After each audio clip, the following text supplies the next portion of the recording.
So it's my pleasure today to introduce William Bloom. He's considered by many people to be Britain's foremost mind-body-spirit educator. He's also the author of books such as Psychic Protection, Working with Angels, The Power of Modern Spirituality, and The Endorphin Effect. William, welcome. Nice to have you here. Thank you. So our theme, William, is co-creating with the subtle worlds.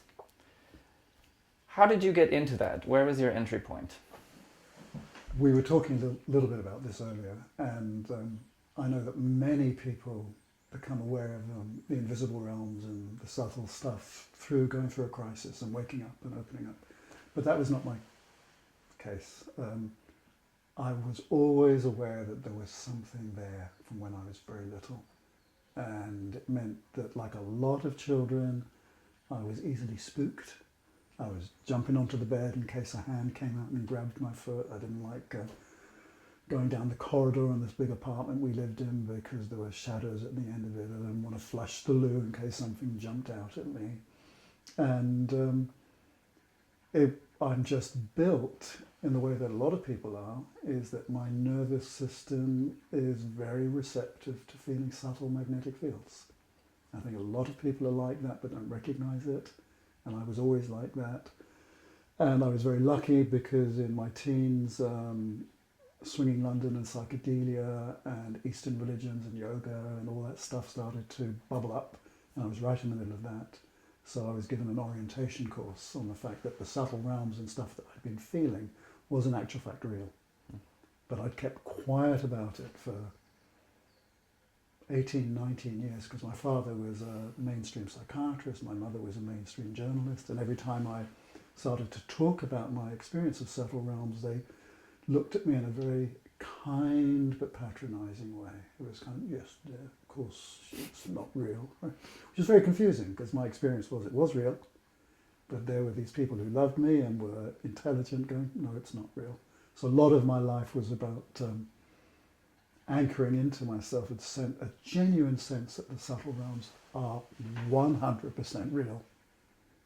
But you still need to have some brain cells switched on, scanning for bullshit, scanning for projection, imagination. And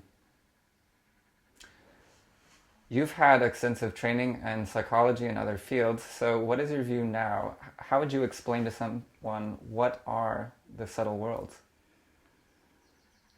you know, I work in the field of education, so I do spiritual education, and one of the tenets of being a good educator is you try and build on the experiences that people already have, as opposed to saying, here's a block of knowledge that you don't know about. So if a skeptic asks me about, subtle fields, what are they? I don't believe in any of that. It's all rubbish, imagination. My first response is usually to say something like, well, when you chose your new apartment or the house you bought, did you check out whether you liked the atmosphere of it? And they go, well, of course.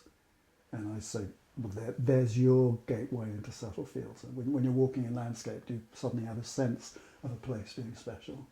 And they go, yes, sure. And I said, well, yeah, subtle field. Can you go into a pub or a bar or a cafe and have a sense of whether there's violence there or whether it's a peaceful place? And they go, yes. And I said, so that's the beginning of it, because I say you can be skeptical of all the New Age angel stuff, but at the same time, you're going to have to get real about what is this faculty in you that can assess that stuff, and then you build on it. And that's how I start the conversation. So I don't start the conversation with an explanation about quantum fields and electromagnetic fields and planes of existence and all that kind of stuff. I start with, well, how does it work for you? And it's a gateway into a conversation.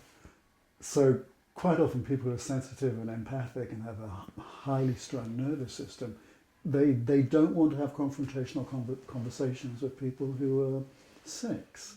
But if they just knew it was going to be a conversation as opposed to a battle, and they started the conversation with, well, how do you think it works? And open it up a bit, then there's a conversation to be had. And everybody, without exception, if you get them quiet and they talk about where they like going on holiday, or their favourite museum, or what is it in landscape that touches them, everybody has experiences of being sensitive to atmospheres. We say subtle worlds often as a phrase. Do we ourselves have subtle aspects? I remember when I was maybe 7 or 8 years old looking at a geography textbook, and the very first picture in the geography textbook is there's planet Earth and there's its magnetosphere. And I went, okay, planet Earth has a magnetic field. And later on, people talked about how birds and migrating animals have a built-in sensitivity to that magnetic field, which guides how they go. And that magnetic, and they're now beginning to map the physiology of how that actually happens. So my starting point is, yes, of course, we have a subtle field that is invisible to our normal eyesight and ear. But it's, so does the Earth. It's a magnetic field which everybody recognises. Equally, if you go down at a cellular level or subatomic level, you know that cellular communications or communications between brain synapses are to do with electricity. Electricity has a field. Atoms have a field. So yes, there is a field. Now, what you extrapolate from that, where you go to from that, is something else. But that's where the conversation begins, as opposed to the conversation which states, no, there's no such thing as an energy field or prana or all that stuff. You start with what we all know is there, and then we can build on it. So yes, I am certain the human body has an energy field in the same way planet Earth does, and I'm also certain, because everything has momentum and energy, that our feelings and our emotions generate energy, which in some way or other goes into this magnetic field, radiates through it, and that people have thoughts. And thoughts also create energy which moves through this magnetic field, and that you can, if you are sensitive, feel and pick up the feelings and thoughts of other people, or the impressions that float around.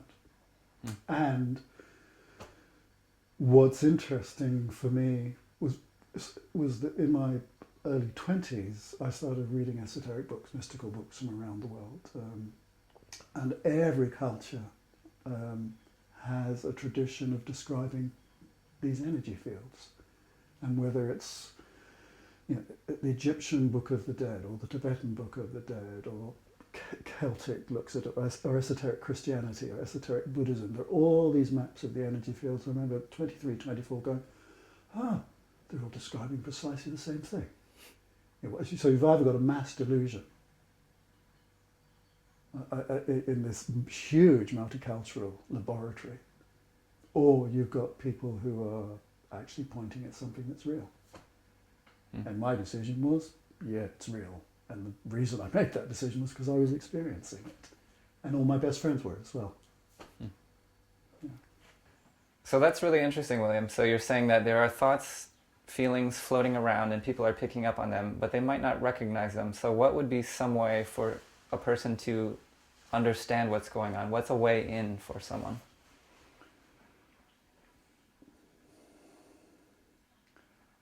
So a lot of what I've done over the last 40 years is teaching people, enabling people, facilitating people into being more self-managing and perceptive and thoughtful and reflective and accurate about what it is they're picking up.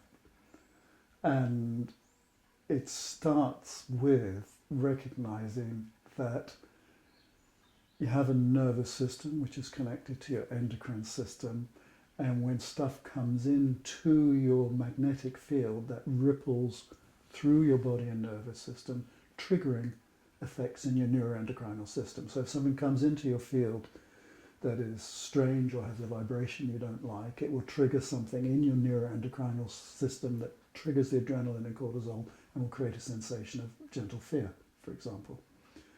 Or if it's something you like that comes into your field, it will trigger other hormones. So there are two aspects to this. One is managing your own neuroendocrinal system so that you understand how it's being triggered by subtle stuff in your magnetic field. And the other aspect to it is managing how you filter what it is you're experiencing in your field.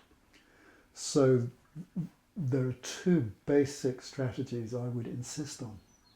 for any of my students, or in any good mystery school, esoteric school, energy work school, and they would be one, the student, the learner, and I'm still learning this myself, the student, the learner has to be fully embedded and embodied down into their own physicality, because it's their own physicality that's registering the subtle stuff that's going on. So if you're not grounded in your body, you can't accurately discern what's going on. Secondly, you can't accurately and care for yourself and self-manage unless you're fully embodied, which is why all mystery schools, whether they're Wicca, shamanic, Christian esoteric, whatever they are, they all teach you must be embodied and centered and grounded in yourself. And then the second thing that I think everybody must learn, and if it's not taught in a spiritual development or psychic development school, then they are, in my opinion, doing it wrong. Then the very first lesson would be, so you have this body that's registering stuff, you have this energy field into which stuff comes, you need to learn to open and close. Open and close, and then adjust the dial on how much you're open, and adjust the dial on what you let in. So you have complete self-management in doing this magical work. And as we know, a lot of the schools are open and see what happens. And what happens then? Well, what happens then depends on the vulnerability or the resilience of the individual. If the person is resilient and has a strong nervous system, then it will be an interesting experience which they'll work on.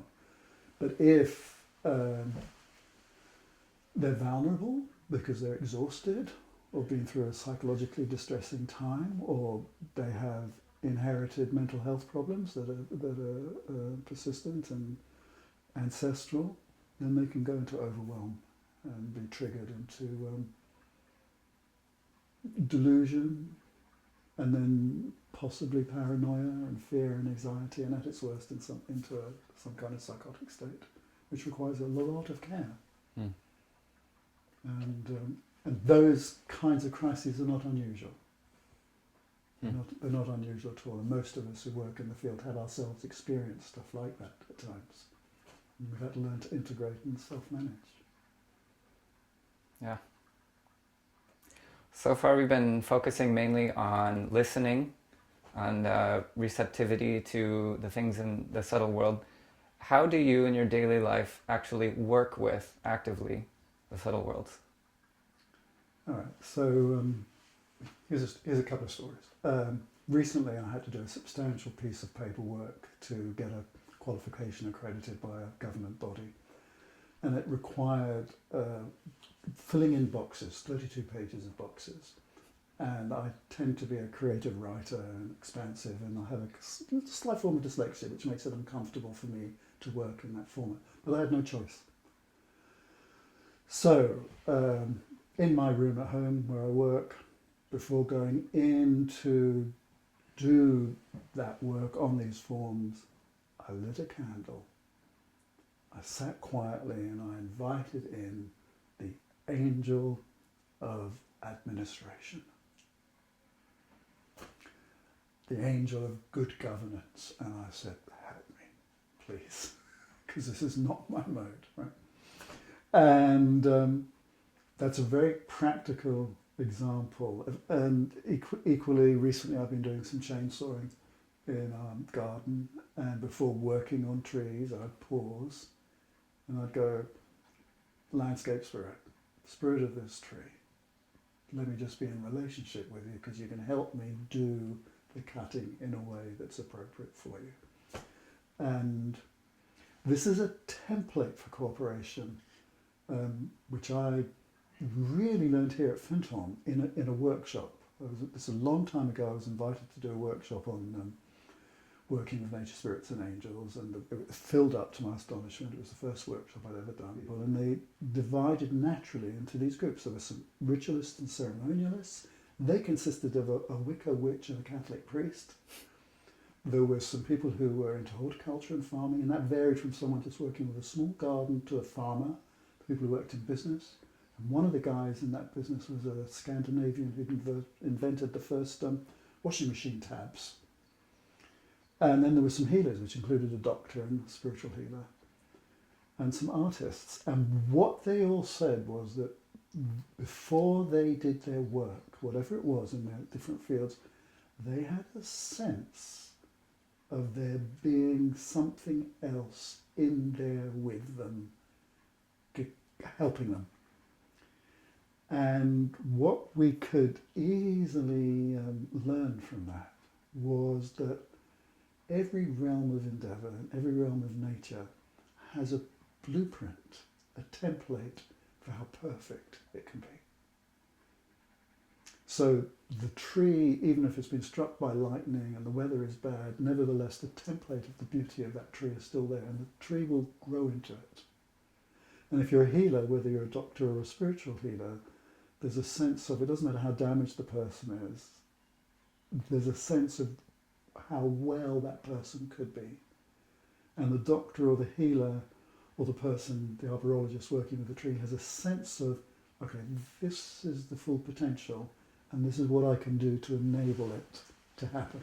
So it's as if working with the angelic realm, there's a magnetic attraction that doesn't tell us what to do, but creates a template that draws us into doing it better than we would do it if we were just doing it as a thoughtful human being without allowing that angelic stuff in. And this is where I get a wee bit pissed off with some of the angel stuff that's going around. If you're working cooperatively with the angels, it actually grounds you more fully in the world and allows you to be more practically effective. Because there's an attunement to the work you're going to do, and then you actually do the work. But the work is done inside the field of the attunement.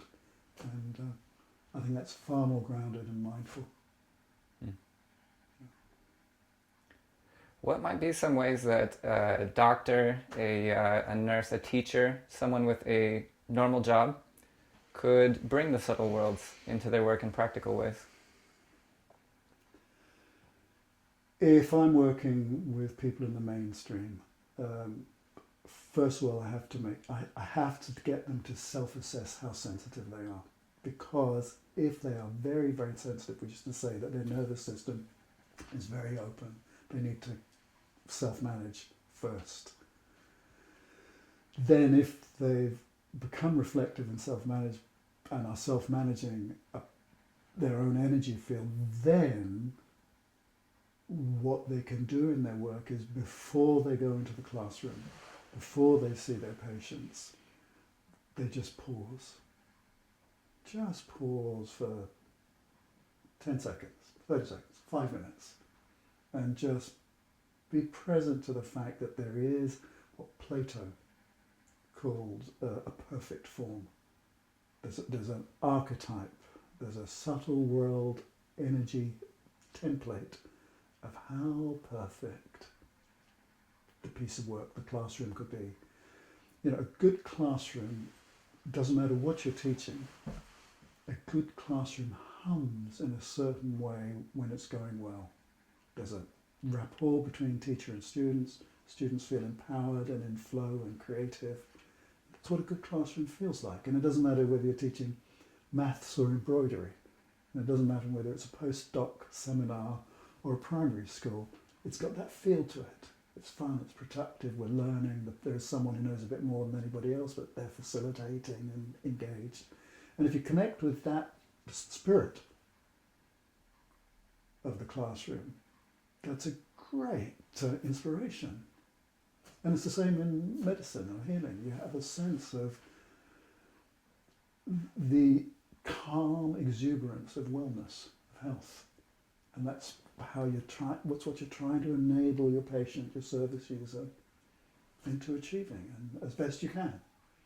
And as we know, you can work with people who are close to death and still get that feeling into the room, into the person. You know, there's many stories of people saying, I may be dying, but I feel great. You know, there's a healing going on here. It's very poignant. I don't want to be over happy about death, but there can be a great grace in it. Sometimes people have fear about the subtle worlds. They think it's dangerous or will open the door to things that are beyond their control. What's your perspective on that? Well, I'm repeating myself now. Number one, some people are very open and very sensitive and therefore can get wobbled by any energy if it's too strong, whether that energy is negative or not negative. It's like standing by the Niagara Falls. If you just open up to the force of the Niagara Falls, you feel this elemental energy, and it's completely good and positive, but it's overwhelming. Right? And then you do have the reality of the fact that 8 billion people on the planet. We've been around for hundreds of thousands of years. People have been thinking nasty thoughts, doing nasty things, and the energy from that rubbish is floating around and can influence people in a very damaging way. When you see crowds, a herd instinct developing into something that's cruel and sociopathic, almost always I'm going to their cat. It's not just them behaving like that, they're actually plugged into an energy field of hate. And so I think it is real, but I think it's not something that people need to be anxious about, providing they have internally made a decision that they are aligned with the highest good and with love. So, as you probably know, in all the ancient mystery schools, and still in where I work, it's people are not allowed in unless they make a commitment to the royal art, to white magic, as opposed to occultism that's greedy and negative. They have to make a clear focus, clear decision to align with the light and with love. And provided they've made that decision, there's usually no issues. But I think caution and health and safety and due diligence in this field is useful, required. William, you've worked with people for many years, helping them to develop subtle sensitivity and to open to these worlds in healthy ways. So what are some of the changes that you've seen in their lives? The biggest shift that I see in people is that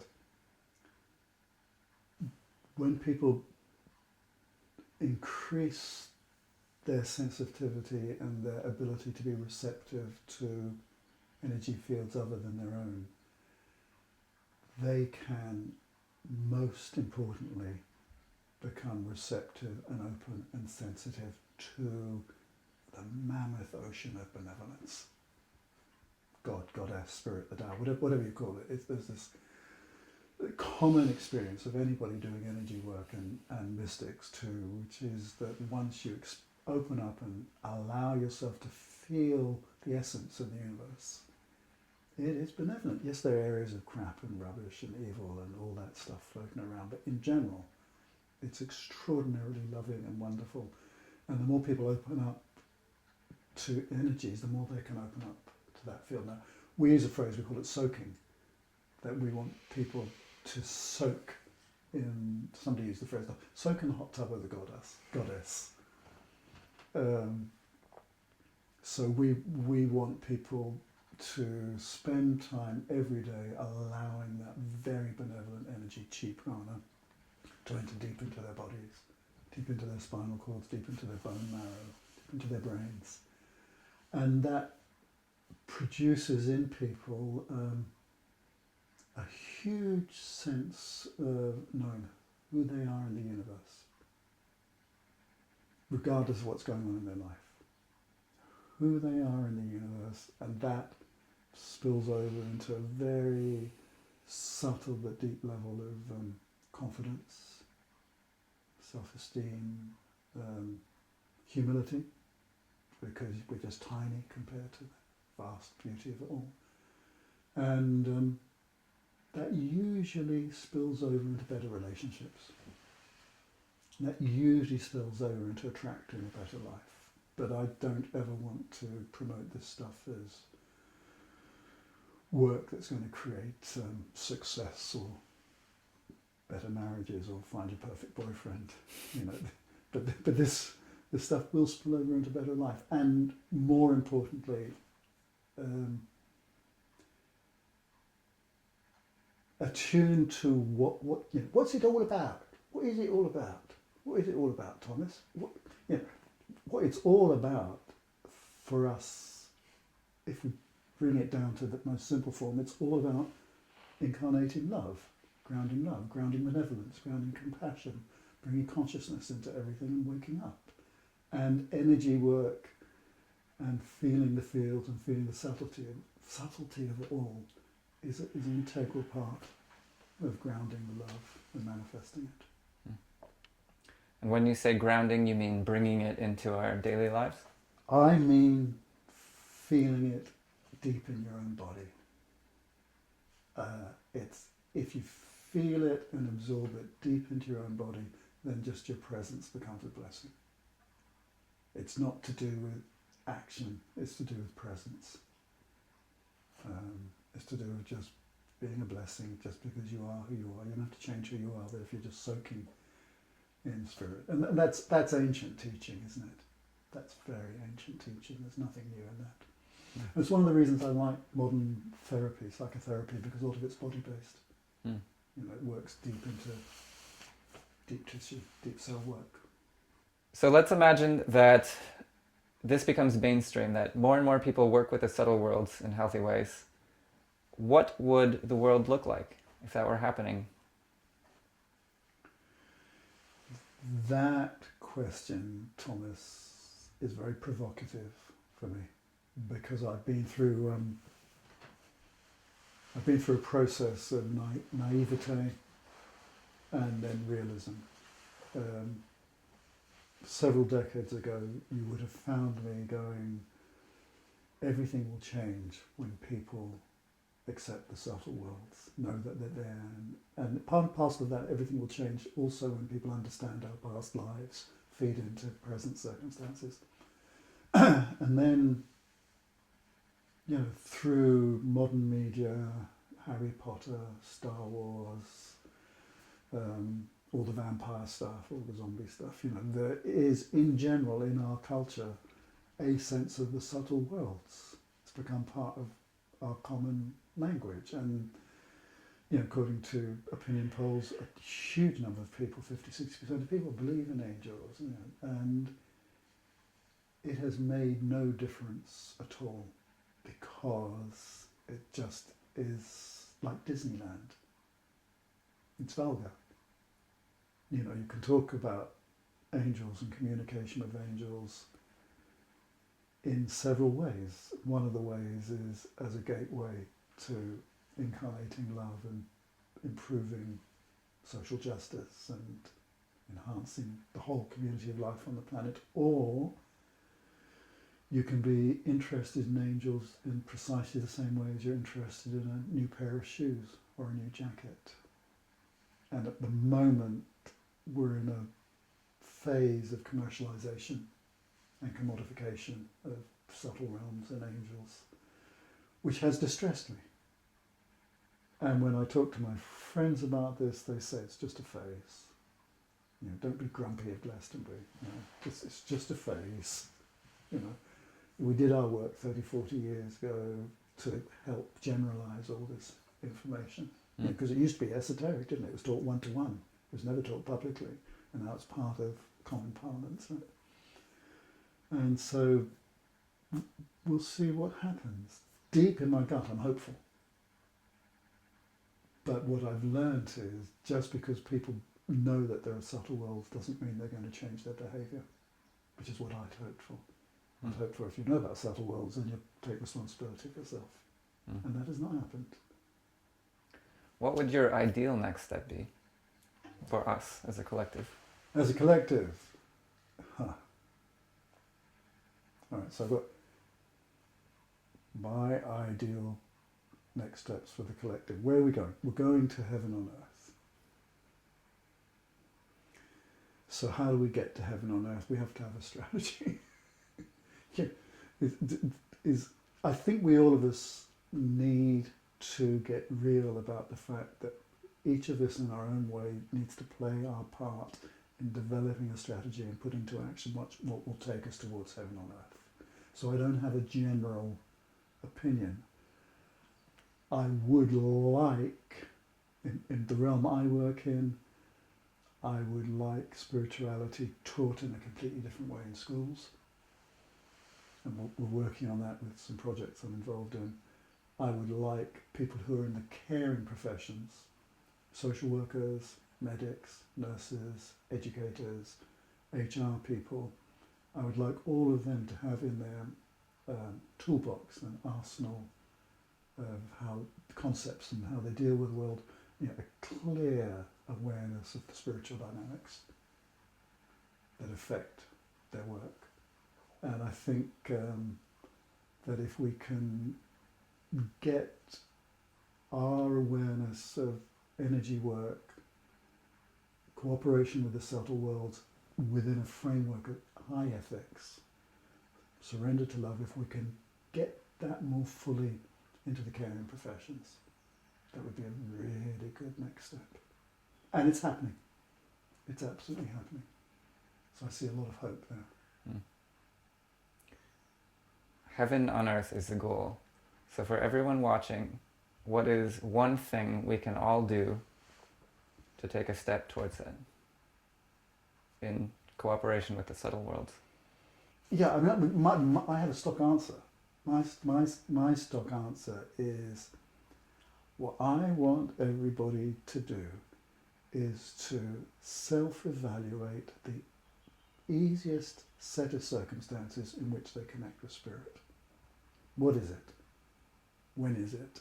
Singing, sitting, walking in nature, and having identified it, to make sure they spend some time every day in those circumstances, connecting with spirit, absorbing it, and then that will spill over into the rest of their life.